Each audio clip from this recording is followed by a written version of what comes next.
let's get started. This video is going to be really short. We're going to fix up the previous video by going to player, and down the bottom here, we're going to add in a condition.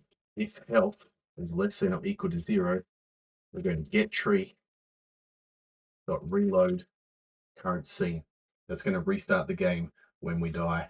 Now we will switch that later. Switch to game over screen. And that code is going to look like this. Get tree dot change scene to file, and then res whatever the scene is, probably scene dot scene was that game over dot tscn. That doesn't exist yet, so we won't be able to do that, but that's what the code will look like. I'm actually not going to create that game over scene. You're going to be able to do that by the end. The other thing that we need to do is go into the skull head, and we need to add this line here. So if area dot is in group projectile, area dot q free, that will get rid of the arrow as well. So now we can test this.